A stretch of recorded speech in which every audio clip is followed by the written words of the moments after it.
I'm a man of God. Oh, well, that's good to hear. Not yours, though. Who's the guy who did Italian World War II?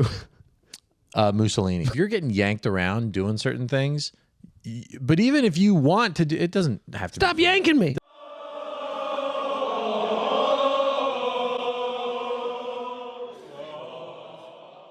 All right, pretty lazy start. Welcome to another episode of Call Him Father. Episode, you want to say that? I think 19? 19. It is episode 19. Yeah, we're still doing it, which is honestly, frankly, amazing. Pretty good for two guys who we've only been able to commit to comedy. And that's something you really only need to do like 5 minutes a day. Yeah. So the fact that we're committing multiple hours to this is, I would call a miracle. I think it is a miracle. Maybe even evidence for the existence of God. Maybe. Or just our idol worship of ourselves and our desire to be famous. See, that's nice. Why not both? Why not both? Why not it be an idolatrous proof of God? Okay, sure. Well, this is our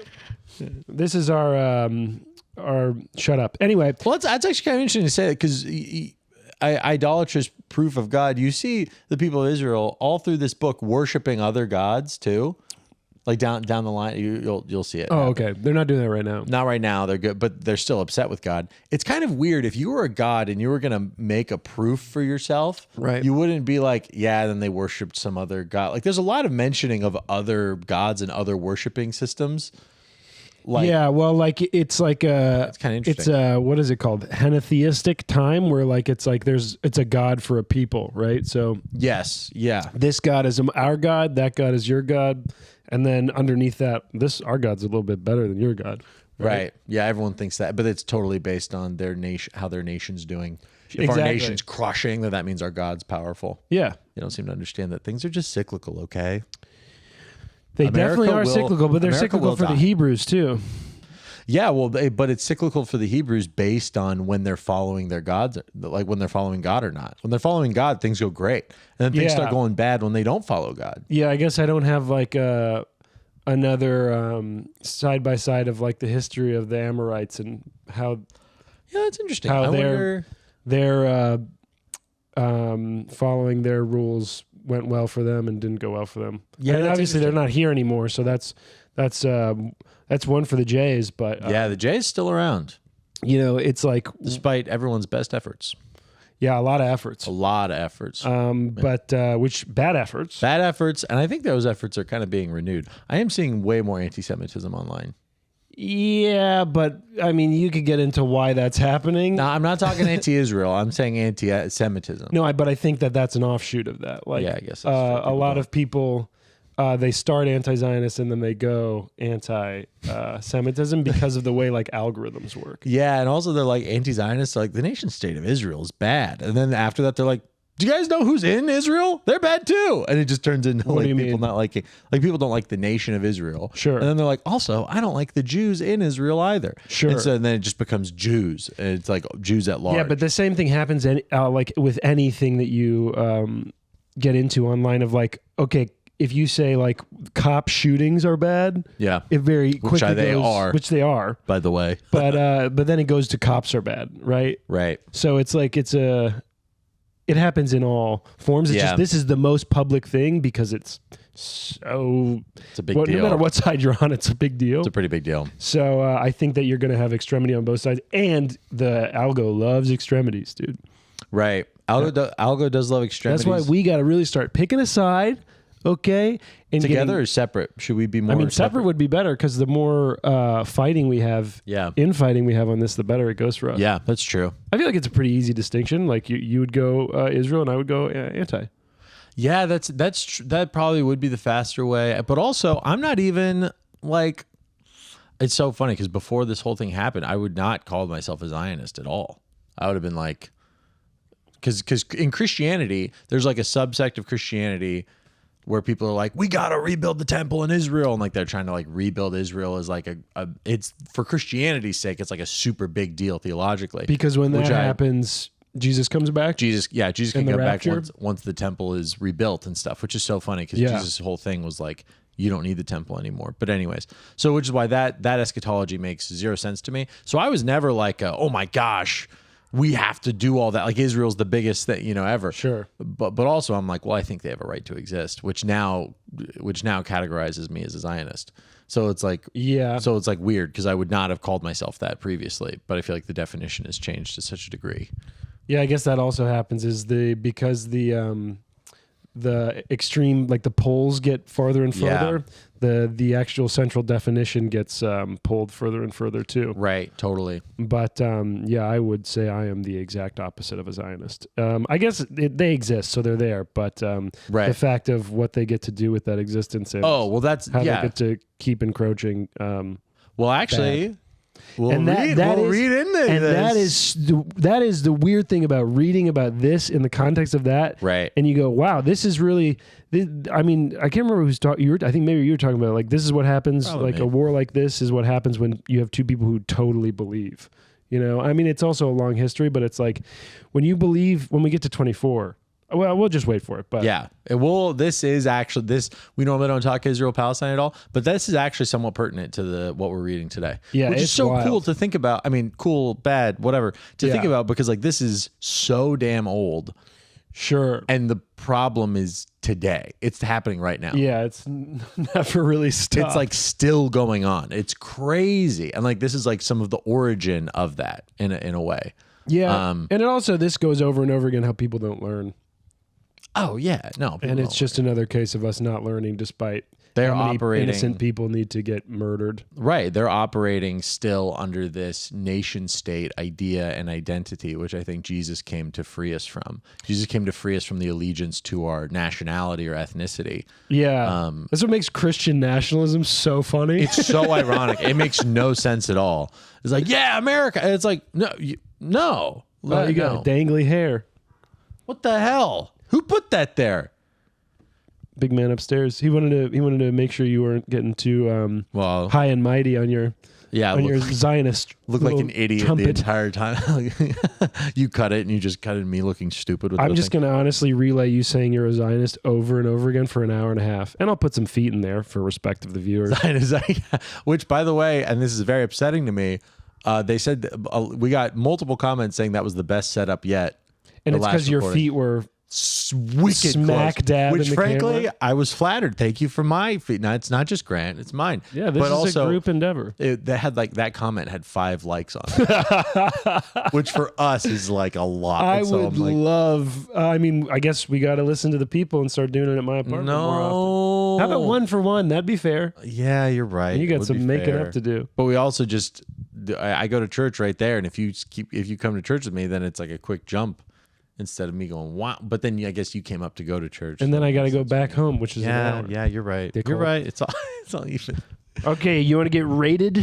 Yeah, rate me. I'm going to rate you? No, sorry. That would not be I would say religiously you're about an 8. That would not be consensual. Yes, you're right. Yeah. I'm about an 8. Look at that. Spiritually, I had some really good moments this week spiritually. Nice. Describe them. Like just focusing on the fact that I'm loved, and it just brings like such a sense of freedom and like assurance. It makes me feel really good about myself. No, that is good. And I'm happy. And yeah, it's nice to just key into that and be like, oh my gosh, the Lord is with me right now. Jesus loves me. He's never going to like leave me in this moment or in any moment, and feel the assurance of his love. I think like the past 9 months. It's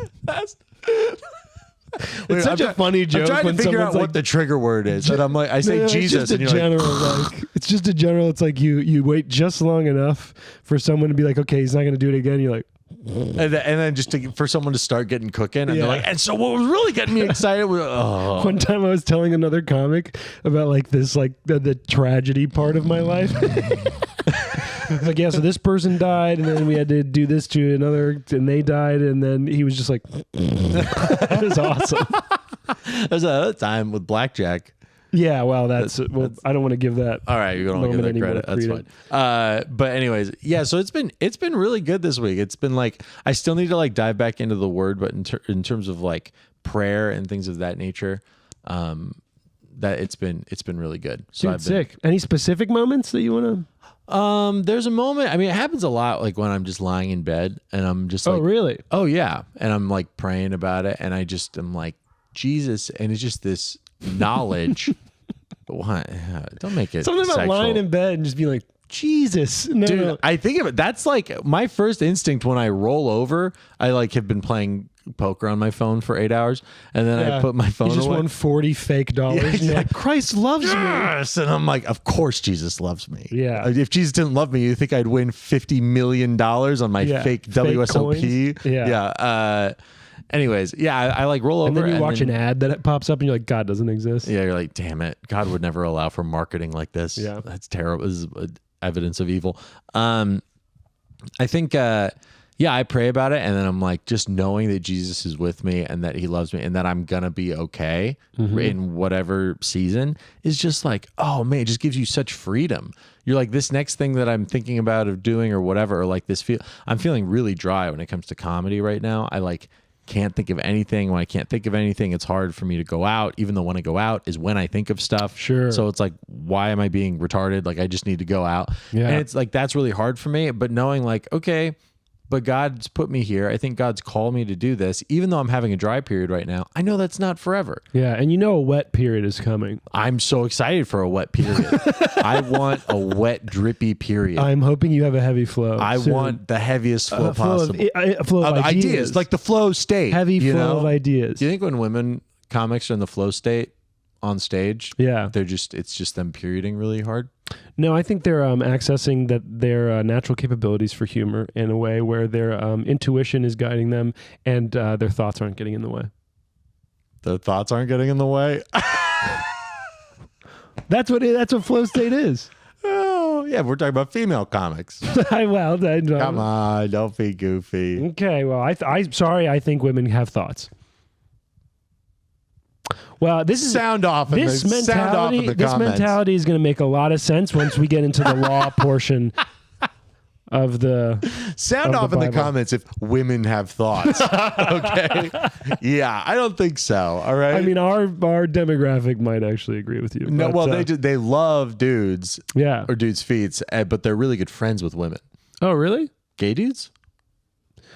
Oh yeah, I keep having them not be like gay, heterosexual or homosexual, and just foot sexual, pedosexual, petty. You guys are playing it close. Yeah, watch out with those Google searches. I tried to do a bit about that, about how it's like a pedophile is technically someone who loves feet. When you say, because pedo is feet. I think pedophile is someone who loves children, because pedo is like the British people say it correctly.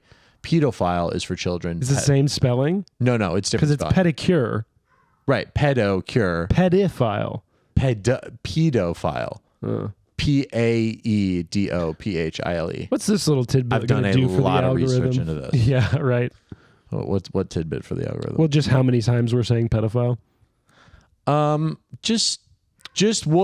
We'll voice over it and just say good guy over it. That seems worse. To put them in the category as good guys. Good guy? Huh. I guess. Well, I mean, they've got. I'm probably a 3 religiously. Okay. I feel like that's par for the course. I really enjoyed the reading that I did today, because awesome. I was pairing that with some Chat GPT so that I could ask questions. And I was like, you really do a good job at leveraging Chat GPT. I'm not good at that. Because it's I can't think for myself, so to have something there. Are you a woman? Boom! No. Call back to a second ago. No. All right.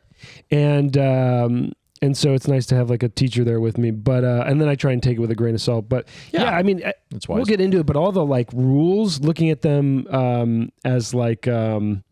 And this is going to sound pretentious, but as like cultural technology, like ways to navigate for a culture to navigate the world. I don't think it's pretentious at all. I think it's totally what it is. It's setting up societal systems. Yeah, it's cool to think about. The socio-economy is being set up. Yeah, and so it's just really interesting, like to see, like, oh, this is a very successful culture.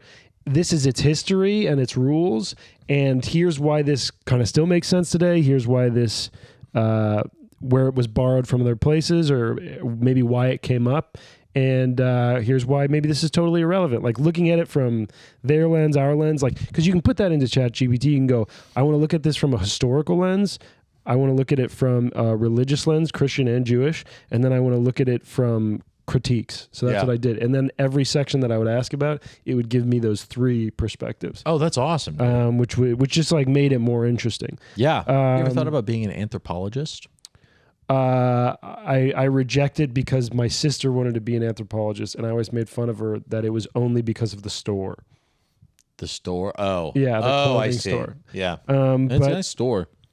Really, anything is interesting if you just dive into it a little bit. Yeah, if you're a curious mind and you believe that it can be interesting, it will be interesting. And you're okay with burning, I don't know, an entire generation's worth of water to answer your questions about the Bible. Well, listen, those generations don't exist yet, so they'll acclimate. That's true. They'll figure it out. Sins of the Father. Yep. But, but in terms of spirituality, it's just, it's really interesting, like when you think about the Sabbath and the day of rest, like how essential that is to spirituality, because when things go fast, you have no space for spirituality. Right. I mean, you can have moments where you get hit. That's kind of like, I think people would call that like grace, kind of getting into your life. Mm-hmm. But if you don't have those like external injections, you just blaze through of like your day-to-day shit, and there's no space to be like, why is this happening? Is that nice? Is there a purpose to this? Right. And it feels often when I feel busy, I feel one, like even though I'm busy, I'm not doing enough, and 2, that feels very empty. Yeah, there's something weird where it's like, a lot of the times when you're so busy, you're just reacting. You're not acting. Yeah, 100%. You're just like, oh, I got to do that. I got to do that. I got to do that. And it's weird because it's like you are reacting with, I believe in free will. You are reacting with a sense of free will, but it does feel less free because you're reacting to things happening to you instead of like being like centered and calm and then acting onto things with almost more free will. I mean, if anyone's a free will or not person, they're probably like, that's terrible verbiage to have more or less free will. But like, it feels that way in a sense. Yeah, but it's like if you had a multiple choice test versus an open essay test, it's like the boundaries provided to you are kind of what allow for your expression of your free will. And reacting is multiple choice, right? Yeah. And then when you are calm and you know what's going on, it is more essay, which gives for a better answer, which maybe ultimately, hopefully, and then we'll like smooth things out going forward too. Yeah. Or give you at least a sense of ownership and purpose. And it's kind of weird if you're getting yanked around doing certain things, but even if you want to do, it doesn't have to stop yanking me. It doesn't have to be from there. Why? You're like, yeah. That would really be effective, I would say, though. Yeah, I'd go that direction. If someone just grabs your penis, I'd be like, all right, I'm going. If I was being pulled by the penis, north, south, west, I'm going that direction. First off, I don't even know how they got a grip on mine. They're just using, it'd be like, have to be a claw. You couldn't do like a pull, like a this. Right. You need to, anyways. If you end up doing the same thing, but you're not getting yanked around and you're just doing it of your own volition, it just feels so different. Sure. Like if someone's like, play basketball right now, and you're like, and then you do, or you're like, I do want to do that. Without the pressure, it makes it feel better. Yeah. Yeah, that kind of calls back to like your thing about like following God from like this perspective of avoiding punishment versus getting reward. And then I think the more Christian perspective of, because that's like the law is like Torah. Yes. So that's maybe a more consequential versus would it be processual? Like doing it because you just love God and this is what He's provided. Yeah, out of love, out of abundance, out of safety. Being like, I am safe, so now I can do these things. Okay. It changes it completely, Yeah. Yeah, which is so good. So yeah, it's just when you're busy, and also like, that was disgusting.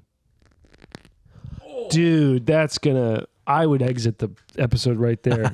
That is so horrible. These ASMR freaks are going to love it. Who's bone cracking ASMR? Yeah, I don't know. Hey, welcome. Bone cracking ASMR people. We're trying to get into more niche fetishes. Yeah, niche fetishes. Very niche fetishes.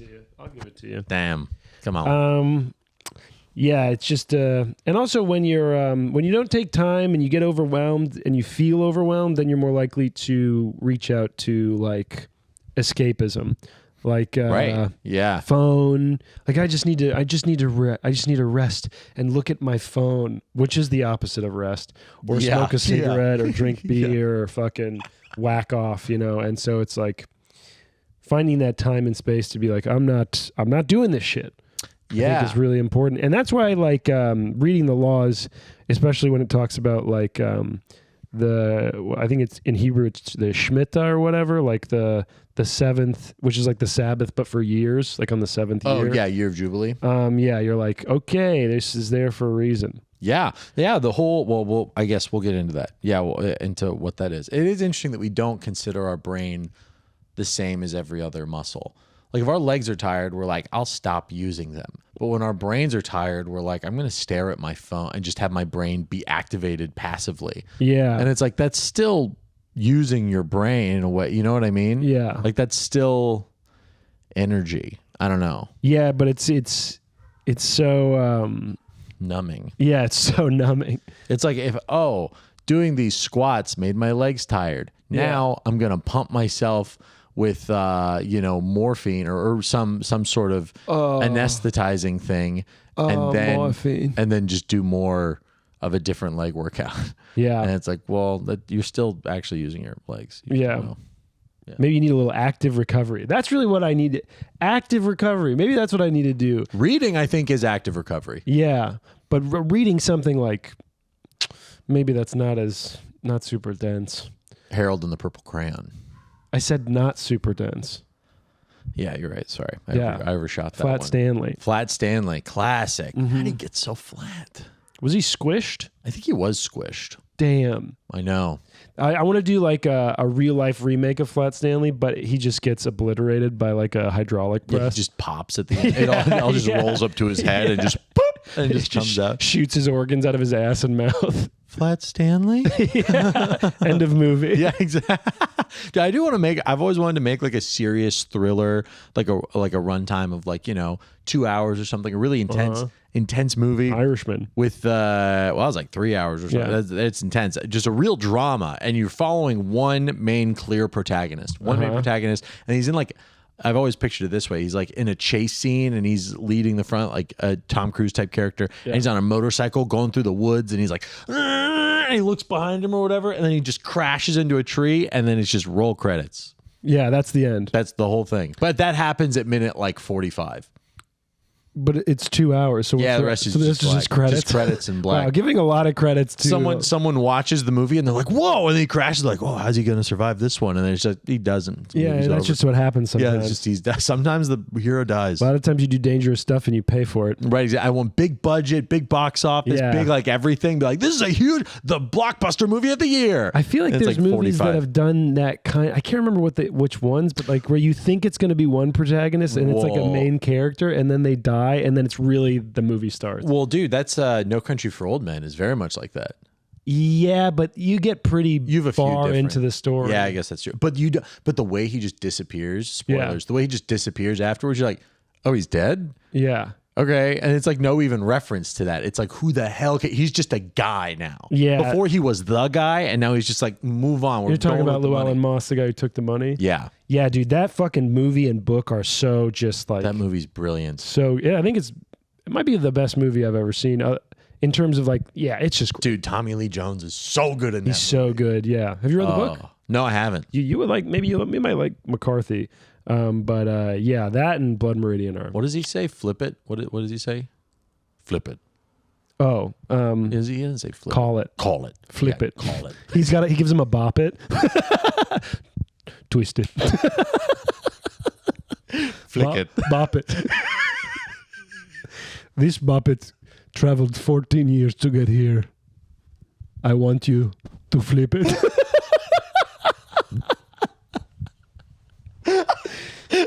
An old country for old millennials. Pull it.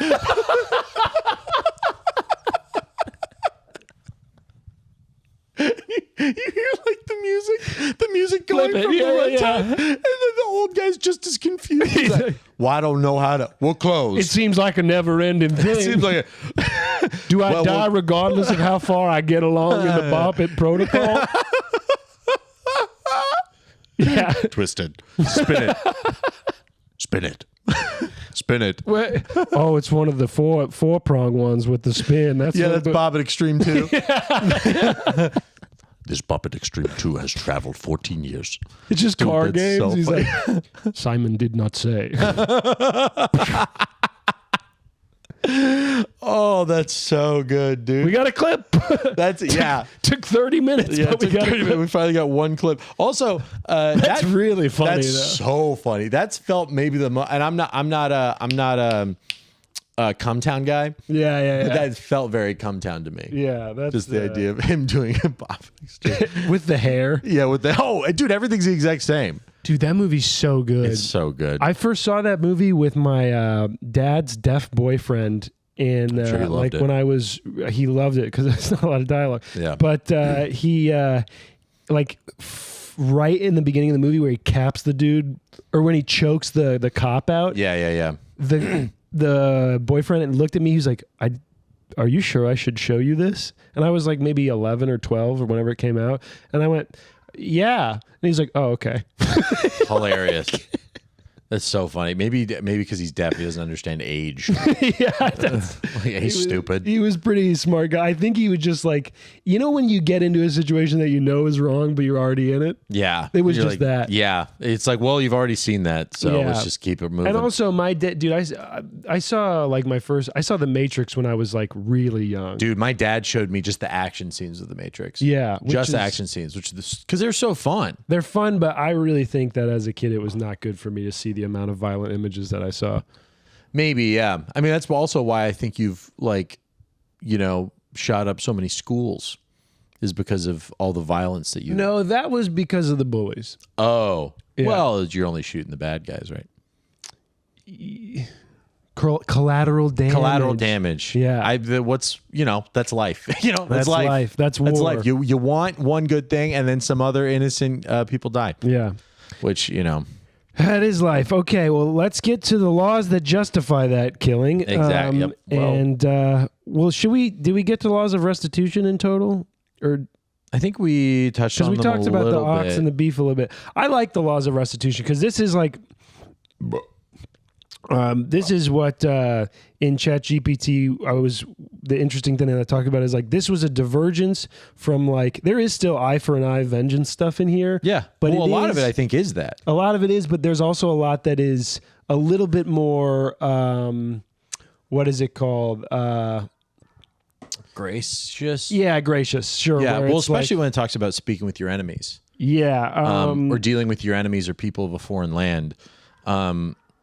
It's weird because there's so many specific laws in here. It'd be weird to go like line by line. Yeah. But a lot of it is like if your ox kills a person or if it kills someone else's ox or if it falls in a ditch and you made the ditch and someone else's ox dies in it. A lot of it is like material stuff like that. Yeah, but it's situational ethics. Like whereas it used to just be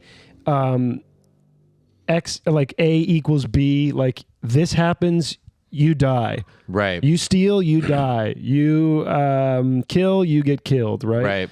Right. Even though there is a lot of that, there's a little bit more context and situational based stuff in between the you dying. Yes. Yeah. Not everything's as extreme. And also a lot of the times when they're talking about oxen and stuff like that, that's basically like what we would say today is like just property. If your neighbor crashes your John Deere tractor, you're like, okay, well, now you owe him a John Deere. Yeah. So it's a lot of it is stuff like that. Yeah, there's and like the one thing is like so this is an example that I thought was interesting was so if someone is robbing you during the day, kill them. They get killed. But if they're robbing you if they rob you at night, you can kill them. Because it's a situation where you can't you can't distinguish their intent as well, and it's dark. You don't know if they have a weapon. Blah blah blah. But during the day, if I'm really fucking this up. At night, you kill them. There's no blood guilt. During the day, if you killed them, there's some wiggle room. is basically what this says. I'm just going to read it. Yeah, so that read I that don't part fuck out it up. If a man steals an ox or a sheep and kills it or sells it, he shall repay 5 oxen for an ox and 4 sheep for a sheep. If a thief is found breaking in and is struck so that he dies, there shall be no blood guilt for him. But if the sun has risen on him, there shall be blood guilt for him. He shall surely pay. If he has nothing, then he shall be sold for his theft. If the stolen beast is found alive in his possession, whether it is an ox or a donkey or a sheep, he shall pay double. But the part that I was talking about was like, there is gray area for day and night, which seems ridiculous now, but it's like the beginning of it's the beginning of situational ethics where like there are exceptions to just killing the person. Mm-hmm. Okay, at night, you're scared, you don't know, you can't see them, you kill them, okay. But during the day, you have more time and space and access to your senses where you should be able to, if the situation provides, consider alternate options to killing him because human life is more important than property. Also, though, the thing about this side effect, right? Like if you're a thief now, sure, and you know that if you rob at night, you could get killed and nothing will happen to the guy. Yeah. The odds of you taking the chances of robbing at night are a lot lower. So now you're like, well, now I got to rob during the day. And rob during the day is a lot harder. Yeah. Really, so this is to make better, more ingenuitive thieves. Well, better thieves, but also thieves who are less likely to thieve. Yeah. Because they're like, if I go at night, they could kill me. Sure, but in the Code of Hammurabi, it's you get killed regardless. Sure. Okay, sure. Yeah. Right. But it is just this idea, I think, of like, yeah. That's more of a deterrent. Right. It is more of a deterrent. It's like, that's what I'm talking about. The shift is a little bit more about valuing life, but making sure there is restitution. Mm-hmm. Whereas the other codes of the time are purely about vengeance. Yes. And I think it's kind of a weird thing because it's like, okay, well, not weird. In this law, it's like, okay, if they steal your stuff, you got to pay it back. Yeah. Other codes are like, kill him. And it's like, well, great. Now you've lost the thing and he's dead. Yeah. What good is there then? You've just lost and someone's dead. This is like there's a chance to be repaid, and that person doesn't have to die. It's just this inherent value of life. Yeah. Well, plus as like life. As like a semi-small group of people, having more people is good. Yes. So like trying to diminish the amount of murder that's going on and infighting and stuff while you're moving through like enemy territory at all times is better. Right. Yeah. Totally. There's so much of this interesting stuff. If a fire breaks out and catches in thorns so that the stacked grain or the standing grain or the field is consumed, he who started the fire shall make full restitution. I mean, just like very like simple stuff that I get that would come up. Yeah, exactly. And it's just like, oh, there's a fire. All right, well, whoever started it is the one who got. You have to make full restitution. It's not this like you're going to be thrown in jail. You're going to be. It's like no, you have to make it right. Yeah. And a lot of this is economic law. So it's like, how do you make it right? Financially speaking. Also, I will say that the thing about not being having no blood guilt if you kill a guy who comes into your house at night versus during the day is more liberal than like half of the laws in Florida where you can just murder anybody at any time. Dude, I saw this clip the other day on Instagram or whatever of a DoorDash driver who was like driving in the backwoods or whatever trying to find the addresses were hard to find. He goes up to a place and is like, is this for this person? And the guy was like, no, it's not. Leave. And he's like, okay. So he gets in the car, he leaves down a long walkway, gets in the car. And then the guy, the owner of the house, I think sees him idling because he's trying to find the right place. The owner of the house comes out, points a gun, starts shooting at the car because he didn't like leave the street or the area of his street yet when he's looking for the address of where he's supposed to deliver. The owner just starts shooting at him, and that owner was a cop, or the guy was like a sheriff or something crazy. Good. And he's like, get off my property. He's just like freaking out, and it's like, yo, what? That's so crazy because he's on his property. Even when he's on the public street, or he was idling in the driveway. It might have been the driveway, but it was like a huge front lawn area. You know what I mean? It wasn't like that sucks. I hope that Uber driver is okay. I hope the person who ordered the meal got their food. That's what's really important. I hope that guy's like, what the hell happened? You're late. He died. Yeah, there's no tip for you. Yeah. Well, he's not going to need the tip if he got shot. He got shot at. Not getting a tip. So yeah, that's laws about restitution, and you can see how that would maybe add to a more functioning society. Yeah, absolutely. Also, it was like with all these laws, they kind of, my understanding is that they only apply to Hebrews. Hebrew on Hebrew. And so when you get to Christianity, you guys don't have to abide, but you still respect the moral or ethical intention behind them, but the specific things you don't have to abide by. Specific things, but because there's levels of forgiveness, but also it opens up the case to say like, who is your neighbor? And it's like, well, now it's everybody. Right.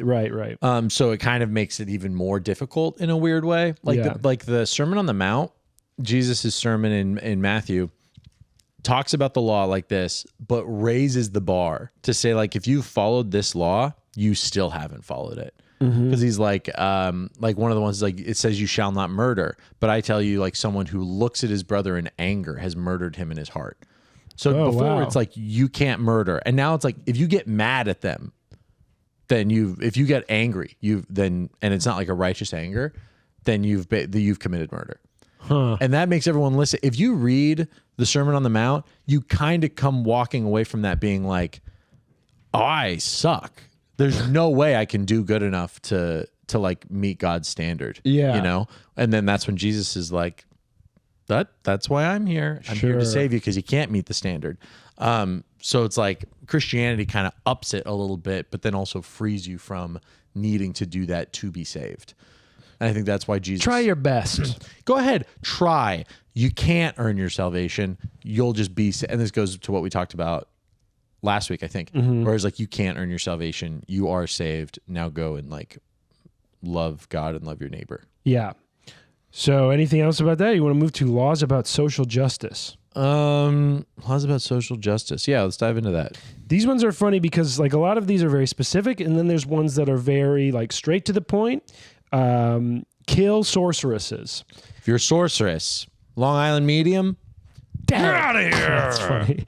The stoning of the Long Island medium. That'd be a whole other TLC show. That'd be exactly. Yeah. That's the good thing about TLC is no matter what side of a really fucking weird niche thing they're on, they can do the show. Yeah, 90 Day Fiance in Gaza. Yeah, they'll do it anywhere. I don't know if they have 90 days, but yeah, exactly. Well, that's why it's so hard. You really have to make it. Yeah, it's more of a survival show than a.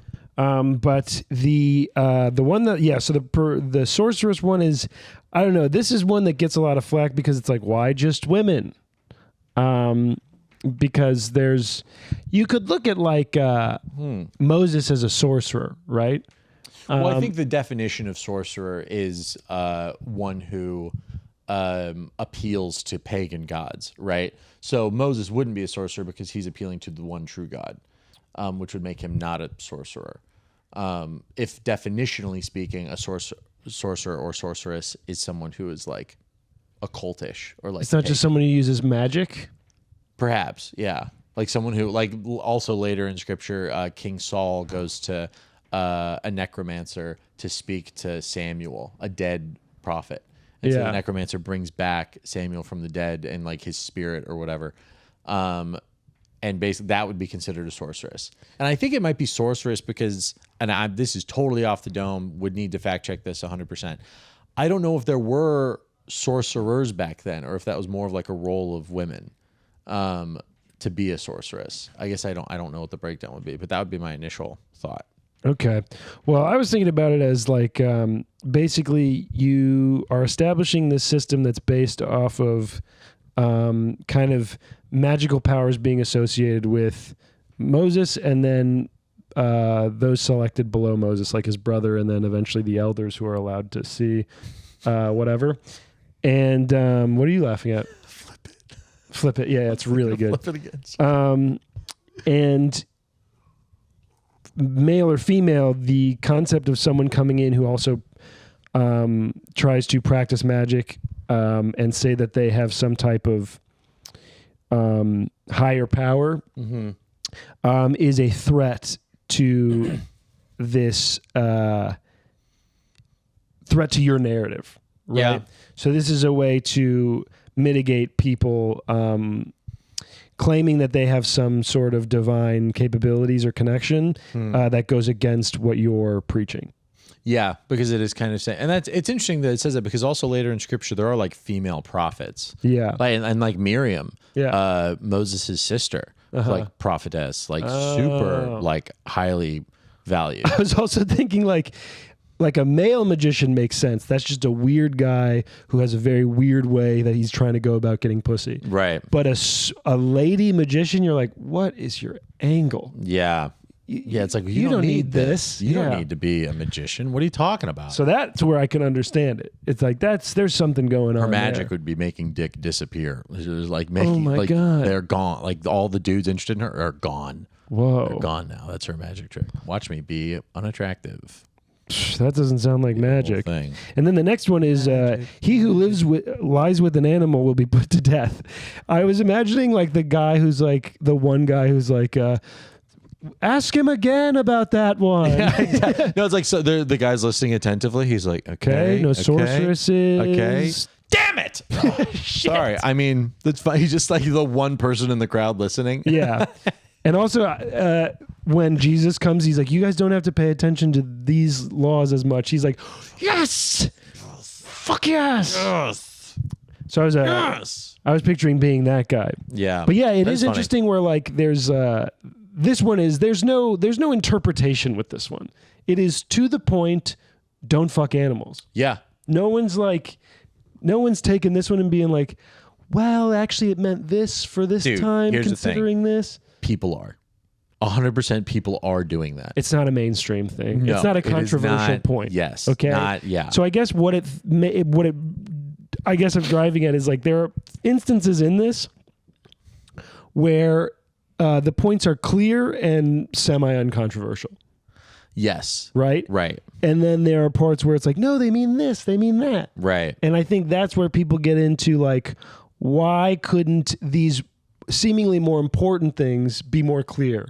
Like the what a slave is and how to treat a slave. Right? Well, what's so hard about that is what a slave is cultural, right? Because our understanding of slave, when we think of the American history of slavery, is completely different than what they think slavery is. Exactly. And even when you say something simple and seemingly uncontroversial, like do not murder, everyone's like, for sure, don't murder. Right. And then someone kills someone and they're like, well, it wasn't murder. And I was like, no, it was murder. So it seems semantic. This one is like, no, everyone's don't lie with an animal. You could have someone tell them the truth while you fuck them. Exactly. Someone's like, I never said I wasn't going to have sex with them. I told the animal beforehand. You're not that pretty of a sheep. Yeah, exactly. Sorry, it might take me a little longer. This never happens. This never happens to me. I swear. An animal. Oh I swear. My God. This is I'm so embarrassed. Damn, you need a blue chew while you're fucking getting a blue dog. chew. Yeah, you tired of going soft on your cat? Sucks. But you get what I'm saying. Sure. Yeah. It does seem very cut and dry, but the more complicated things are generally like we have more weight or stake in them. Like I genuinely think if more people did want to have sex with animals, they would see this as complicated. Yeah. If animals were hotter, this would be a much longer rule. Yeah. If animals were like the animals in Disney movies, if the rabbit in Zootopia was real, I'd be like, I don't know if that's what this is saying. If that's, I mean, I don't know about that. Is that really an animal? Is it an animal? I mean, they're so personal. They talk. They have talk. boobs. Yeah. Yeah. Okay, I get your point. And then the next one I thought is interesting is, is it in here? Oh, you shall not, unless you want to do one of these ones, you shall not revile God nor curse ruler of your people. And so I think the initial reading of this for me was like, wait, so obviously the don't revile God makes sense, but the nor curse rulers of your people, this feels like another kind of control-based thing of like, do not criticize the people that are higher above you in the hierarchy, but it doesn't necessarily mean that at all. Yeah, my initial thought would be a curse, I think would be not a light thing. Like how we say like, oh, I don't like Trump or whatever. Right. Or do, I think we have a diverse audience. We have a bunch of Trumpers listening. Who knows? They only look at our feet. I would not call that a curse. I think a curse would be like shooting him from God. I call a curse upon, whatever it is. And I think what this is really talking about is an acknowledgement of don't curse the ruler of your people, because acknowledge the fact that God has put them there. Yeah. If you're cursing the ruler of your people, you are cursing something that God has done. and it shows a distrust in God in a way. Yeah. Like you could still say, I don't like this person. I don't Yeah. know what God's doing right now. But to curse them is to be like, God made a huge mistake. And it shows more of a distrust in the Lord than I think it might initially sound. You know? Okay, right. Because like God should take care of it. You should have faith that He'll take care of it. God has this person ruling for us right now. Sure. I mean, like even Pilate, when he's talking, a lot of New Testament talk today, even when Pilate, when he's talking to Jesus before he crucifies him, tells Jesus like, I have the authority to free you. Like, why are you not like pitching yourself to me to like, for me to free you? And then Jesus said, you would have no authority at all if it were not given to you from who's above. Sure. And that I think speaks very much to this, where it's like you are a ruler, you're put in this position, and God ultimately is the one who has allowed you to be there. Okay. And there's a purpose in that. Okay. It's also funny, like this is social justice back in, like social justice now is like, Black Lives Matter, but then back in the day it was like, don't fuck dogs. You know? It's a very basic. You got to start somewhere. Yeah. You know what I mean? No one can say Black Lives Matter if everyone's busy having sex with their household animals. Exactly. That's very true. With domesticated pets. Yeah. Pet holes matter. That's also true. Pet holes matter. And then the final one, you shall not delay to offer your from the fullness of your harvest and from the outflow of your presses. The firstborn of your sons you shall give to me. You shall do the same with your oxen and your sheep. 7 days it shall be with its mother. On the 8th day you shall give it to me. So this one, this is about like you should not be greedy about like your sacrifice. Like when you have a fullness of harvest or you're doing well, you should still sacrifice that back to God. But this is not about giving it to other people. Well, I think it was saying don't keep from other people. I think it's saying two different things. Okay. One in regards to what you offer to God, and another in terms of what you can offer to other people. It's like don't hold back from the fullness of your. So like if you have excess, don't be scared to give that to people. Don't be hoarding it. Don't be miserly. Right. And then the 8th day of giving to other people, that's when circumcision was.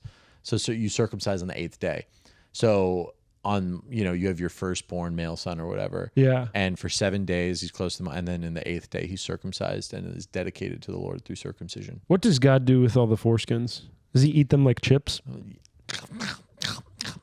I don't think they're very crunchy. I think they'd be kind of rubbery. I assume he has frying technology up there. He's an air fryer. Yeah. Ding. Yeah. Oh. I don't know what he does with them. I think it's I don't know. You could talk about the practical purposes. Back then, I think it was a really safe thing to do because of cleanliness. Like keep it, it was harder back then to keep it clean. So the venereal disease dropped precipitously, I think, upon getting circumcised. And also, I think it helps you in terms of, I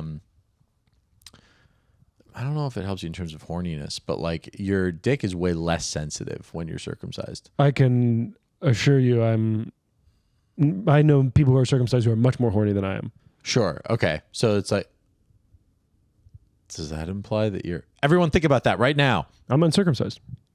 All right. Don't think too hard. I'll give you the answer. No, they're thinking about you hard. Oh, they've been doing that. I guess that's probably true. Also not impressive. What if we got special socks made with penises at the bottom of our socks? That might ruin it for them. Yeah, they're like, I want feet, not really, dick. we should get socks for our penises. Oh, like the Red Hot Chili Peppers. Yeah, or we get imprints of pictures of feet at the bottom of our socks. Oh my God. Feet wearing socks. Feet. Sockception. Yeah. That's okay. Cool. Anyways, let us know if you made it this far. You didn't. You came hours ago. Yeah, I know. Also, yeah, we were hitting that time marker that we asked initially. Yeah. Our buddy Diego, shout out Diego, said that asking to listen more worked because he listened to a lot of the ep. Oh, nice. Yeah. Listen more. 49 minutes in. Yeah. Listen to the whole thing. Yeah. These are not the people we need to be. You're the good ones, you guys, the ones who've stuck around this far. We love you. Also, I said I would shout out my friend Tabitha Kemp for assuring us that a man of war is a jellyfish, which we mentioned a few weeks ago. Oh, not a stingray. No, jellyfish. I thought it was a big stingray. Jellyfish. Good. Thanks, Tabitha. Okay, so now we are, I guess 23 just continues into social justice, but this is when we get into the warnings of perverting law, okay, which is not what happens when Josh becomes a lawyer, pervert law, but is when people use their personal relationships and opinions to they factor them into how they carry out these laws and principles. Yes. And also, there are a few ways in which I think we would really, in America specifically, really not like some of the things that it has to say in terms of who we show favor to. Yeah, well, they all mentioned like don't let someone's status as a poor person affect your execution of the law on them, right? But it doesn't mention the rich. I guess that's where it feels one-sided. Well, it feels one-sided, I think, because, I mean, in our heart, if it's like, if a poor person and a rich person both have to pay a ticket, right? Well, the rich person, we have no qualms. We're like, well, you can afford the ticket, so it's no big deal. Sure. The poor person, we're like, we really shouldn't give them the ticket. I don't know, because they can't afford it. And the Bible is saying, no, don't do that. Yeah. Or, I mean, this portion of Scripture, I think, is saying, no, don't do that. I do think Jesus introduces a level of forgiveness and things of that nature that does change how that law might look practically. Yeah. But I think back then it was like, no, don't change the law because they're poor. It's still true. And the idea here isn't to berate poor people, but it is to hold fast to justice and truth above how our like favoritism towards anyone socioeconomically. Yeah. Don't bend the truth to make something more comfortable.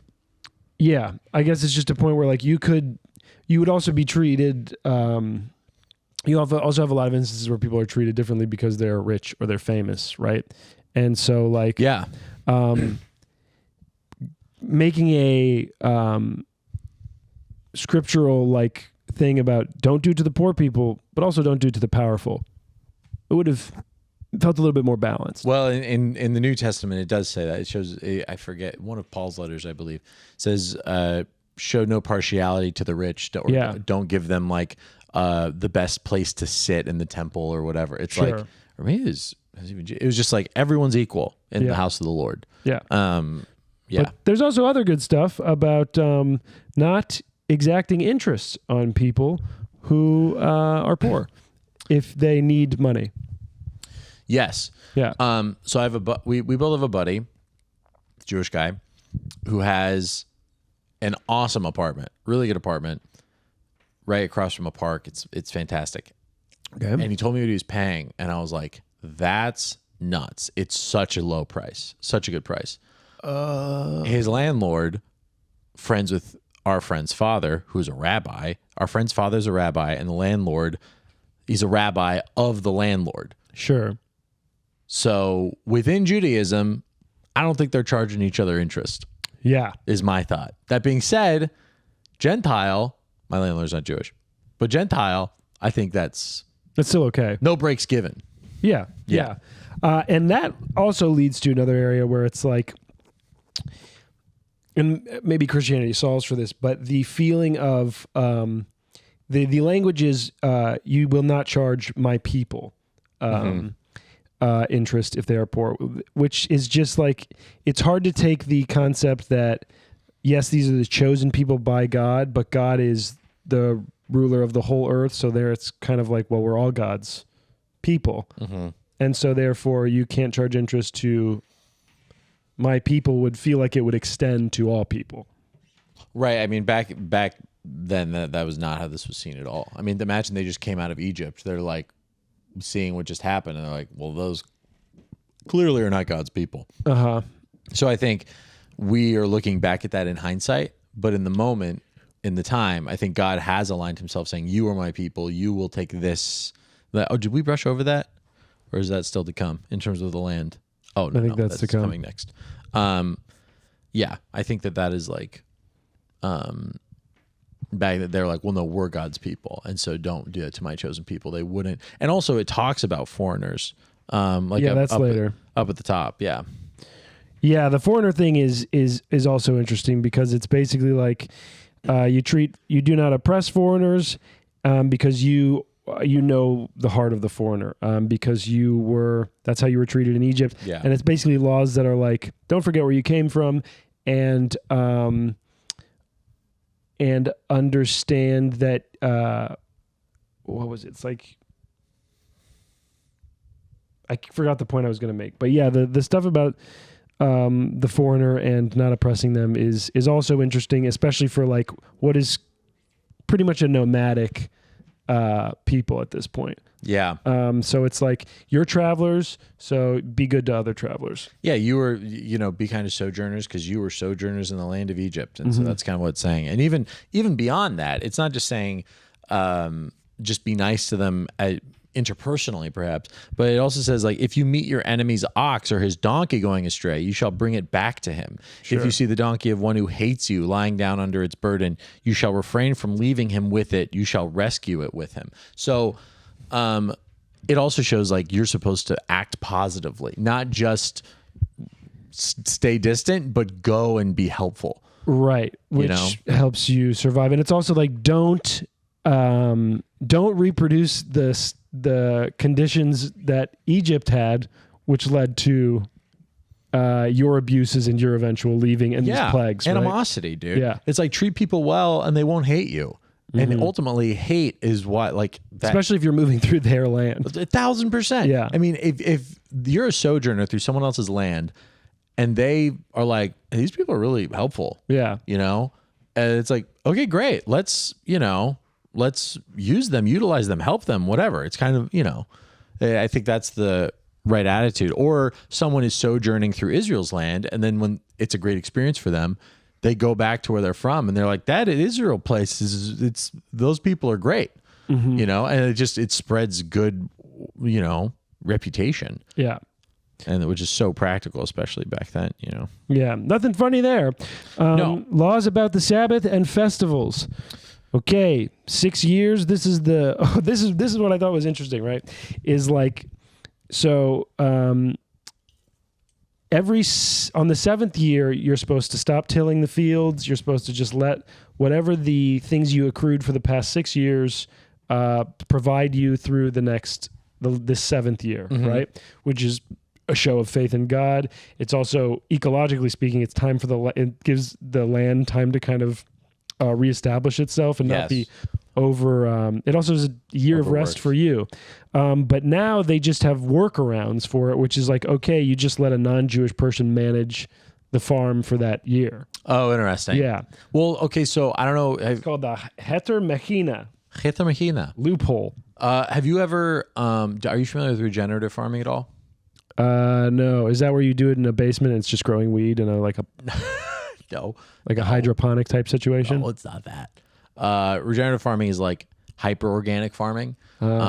So yeah, it's like beyond the USDA organic requirements. And something that they do is they cycle their fields, and literally, like, they've looked scientifically, you need to let a field rest like every 7 years. Yeah. Like, this is like actually what's good for the land. And then they use cover crops to like bring nutrients back to the soil. Yeah. And all of this stuff. And it's like, it works. Like, this is a guidance for like regeneratively organic farming. Yeah, no, it's really interesting. I mean, this is where you can say this is like retrospective myth, right? It's like, these are rules that can be accumulated over time by a culture, and then you go back and say, well, God gave them to us on this one day, right? Like, these are people who were farming in Egypt for 300 years. Like, I don't know what they were doing. I don't know if I'm sure farming was part of it, but well, they were agrarian, right? They were farming, and they were they're making bricks. Yeah, they're making bricks. And but the land outside, sure, Goshen, farming and raising animals and stuff. Right. But it is that is one perspective that takes these rules and goes, well, this is easily something that is just acquired knowledge over time, which this whole thing is acquired knowledge over time. Whether or not it's God-given or it's just smart humans picking up on stuff is the big question. But it is really interesting that something this old can be true now. Like, we hold ourselves now to such a high of like science and shit. It's like, these people knew stuff, Yeah, they knew stuff back then. My dad, when he was in town recently, was talking to me about, we're talking about like pre-flood time, like back when people live to like super long, 700, 800 or whatever. Pre-flood. And he was like, can you imagine how much people knew back then? Sure. Imagine your life for 600, 700 years. You're probably going to know some stuff about farming. You're probably going to figure it out. Like, you'll probably learn a lot about being a carpenter or whatever. Like, I'd love to think that if I had 700 years, I'd know how to build a ark and make animals come onto it. But I really think that even with 700 years, I'd maybe get fine at 2 things. Maybe. I think you get kind of bored. I think we'd be pretty good at like 15 things. Really? Yeah. Okay. Because it's like, just imagine how you got so much time. You got like master crafters now, and they're like in their 40s or 50s. Sure. And so it's like, okay, cool. You're 10 years old. Yeah. At that age. Like, dude, that's what that is. It's like, can you imagine? Look at a 90-year-old now. Yeah. That's someone then that was like 800. Yeah. So imagine you're like in your prime at like 400. I wish there was really a way to see what those years were, you know? Mm-hmm. Like what 1 year for us now would convert to, or if they're saying it's actually you were 365, 700 years old. 365 as 1 year. 700 years old? And 700 of those. I mean, yeah. I mean, I don't know what the conversion would be necessarily, but also I think it's interesting. It's like if you're 10 now, does that mean you're 100 then? Yeah, exactly. So. Or it's like, is it a pretty quick jump to like 25, and then you're 25 for like 400 years? Yeah. And then you're 40, and then you're whatever. Yeah. Yeah. I don't know, man. But yeah, it is really cool to be like, this is this thing that is still true today, and it was found out a long time ago. So yeah, pay attention to the past. I also really there's also supposed to be debt forgiveness after 7 years. Yes, which nobody's doing that. Well, this is what we talked about also with the slaves too. Yeah, it's like the guy set free. Well, they're set free after 7 years under a certain circumstance. Like the man is set free, but then if he has a wife given to him. If he has his own wife, then they're all set free. If the wife was given to him by his master, and then the kids, they are still property. Yes. And they don't have an expiration date. Well, they die. But yeah, you're right. They don't get set free. Sure, but that's right. Much different than only working 7 years. You might be able to buy, if you get free, and you're like, I'm going to go free, I'm going to make my own money, you could maybe buy them off your... Well, it's not in the thing. Like maybe. But another thing is, the final one is you shall not boil a young goat in mother's milk. Which is what we've been saying this entire podcast. Is the whole point of this whole endeavor. Cut it out, you guys. But the reason that I thought it was interesting is there's a couple functions of it. Is like it's a cruelty thing, right? Like that's a cruel thing to do. Yeah. But it's also if you're doing that means you're killing the young goat and the mother. You're killing the thing that makes new goats, and you're killing the new thing. So you're cutting off the entire generation, hypothetically. You're so ending its line. It's a way of practicing a little bit of restraint so that you maintain an influx of goats and other things. It's like the idea of like killing the goose that laid the golden egg. Yeah, exactly. It's like, I need all the eggs. And then it's just like, well, you just killed the thing that made it. So yeah. And apparently this intention is repeated throughout Scripture like 3 times. The most repeated thing throughout Jewish law is the not oppressing oppressing sojourners. Really? Yeah. I mean, that does seem to play back to like, remember where you came from. Remember the fact that you were saved by God. Yeah. I mean, that makes total sense to me. Makes sense to me. Makes sense. Well, if it makes sense to Josh, then we're good to go, baby. And the whole, yeah. And then do you want to touch on that part? I mean, we're over an hour. That part is dense. The conquest of Canaan, especially considering how we began the episode. Yeah. So do you want to stop here, and then that's a good place to pick back up. Yeah, we'll get into the what could be interpreted as the one of the scriptural justifications for the conquest of Israel and Palestine in its modern day geographic location. Yeah, so if you made it this far, what a cliffhanger for the next episode. Yeah, sorry, we said we get to it this episode, but we didn't. Yeah. We tricked you. Now you've listened to an hour because normally you wouldn't, but you did because of that one promise. We got you, and that's what's better. What's a better way to build an audience than making them feel tricked? We're in the power position here. Well, we hope you've enjoyed this. If you made it this far, I thank you so much. You so much. Remember to like, share, love, subscribe, comment, whatever. Probably put that in the beginning. Literally comment whatever. Comment whatever. It helps. It helps the algo. And yeah, bye. Bye. This has been another episode of Call Him Father. Okay, goodbye.